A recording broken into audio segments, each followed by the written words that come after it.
In 2015, the Honorable Supreme Court struck down this NJAC, what we call it as a NJAC judgment.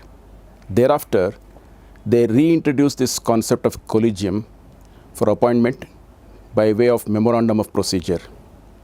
The Supreme Court invited suggestions from the bar members, general public, insofar as improvement of this collegium system. On the other side, there is an opinion, a large opinion, that NJAC is required to be reintroduced.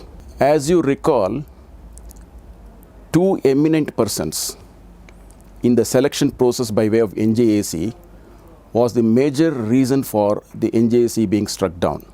Now, we are in a situation where we are looking for a better and transparent collegium system, and on the other side, something similar to NJAC but different from NJAC. The time has now come for a change. Therefore, the above suggestions to make the system work better, which is transparent, calendared, systematic, and broad-based.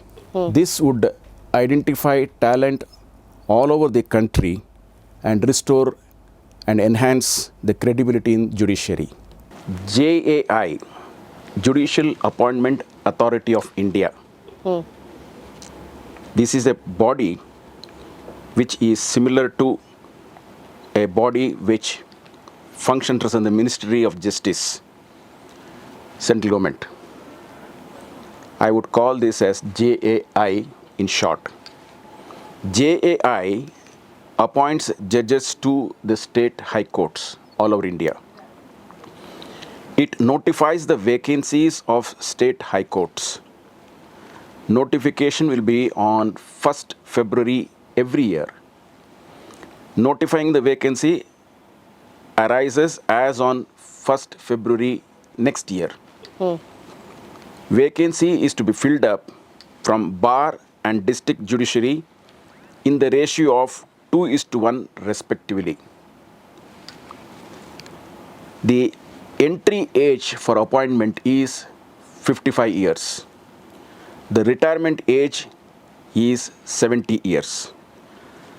Appointment criteria: completion of minimum of 10 years as district judge and completion of age of 54 years, whichever is later, as on the date of notification. This is for the district judge cadre. In so far as the bar members, completion of 25 years of active practice as an advocate in district court, high court, and completion of age of 54 years, whichever is later, as on the date of notification. Then we have the different dates for submission of records, scrutiny of records, how it has to be done for the district judges and for the bar members, which are self-explanatory in the slides. Now coming to the selection committee members. Chief Justice of India is a member of the committee. He is the chief of the committee. Number 2, next senior most judge of the Supreme Court. Next, a judge of the Supreme Court who was part of the state high court judiciary for which state the vacancy is being filled up. 4th one, the Chief Justice of the state, that is to say the state from where the selection process is on. 5th, a judge of the High Court who has been part of the state High Court judiciary continuously for a period of 8 years as on the date of notification. Next, Union Law Minister. The 7th one is Chief Secretary of the state government.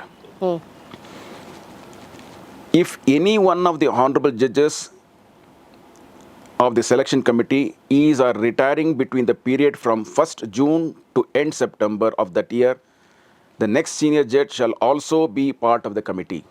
If the Chief Secretary of the state is retiring between the period from 1st June to end September of that year, senior most IAS officer of the state cadre will also be part of the committee.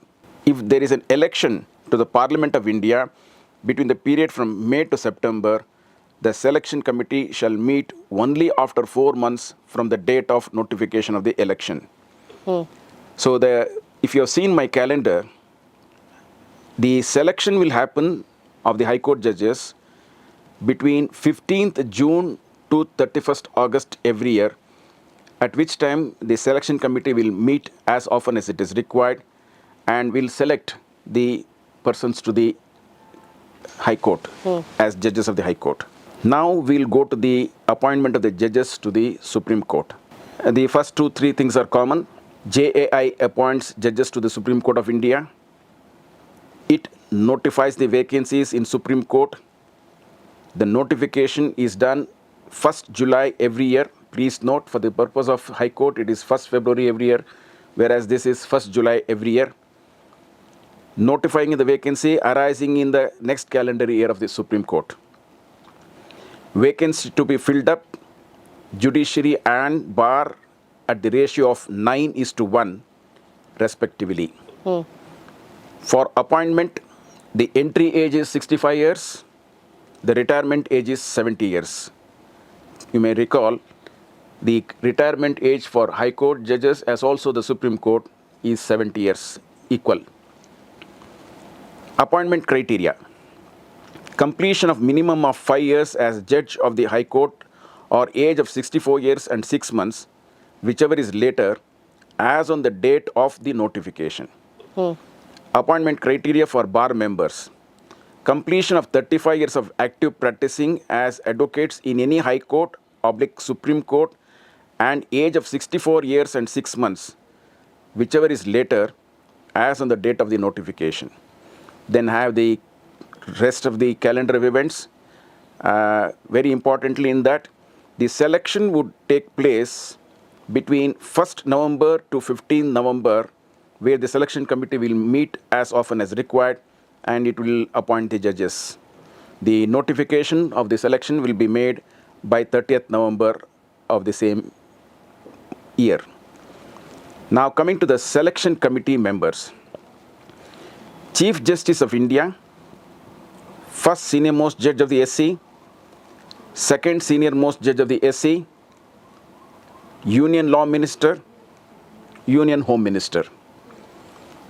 If any of the honorable judges are retiring in between that period, the next senior judge shall be part of the committee. Now coming to what applies to both appointments, all submissions shall be in electronic form. Candidate interaction shall be by electronic media. Selection committee proceedings shall be in electronic medium and recorded. Candidates are not entitled to any appointment post-retirement. The committee may defer the appointment or reject assigning reasons. Rejected candidate is eligible for seeking appointment only one more time. Selection is by majority of vote.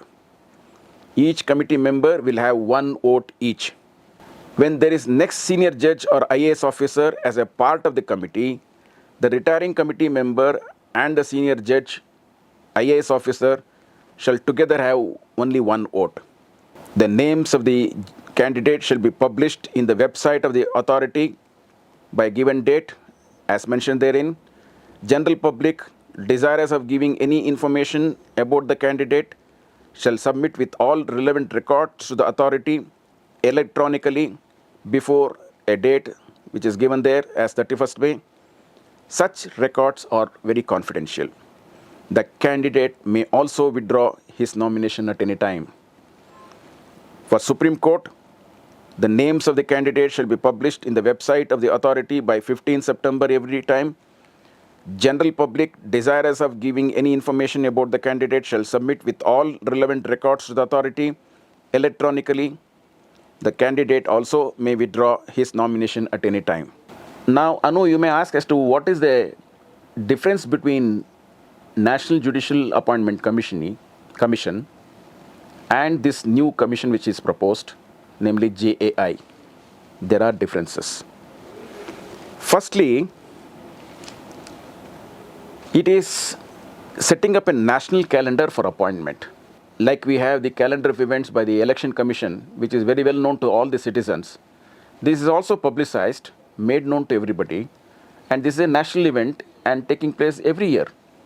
So the date is common. There is no change of the date.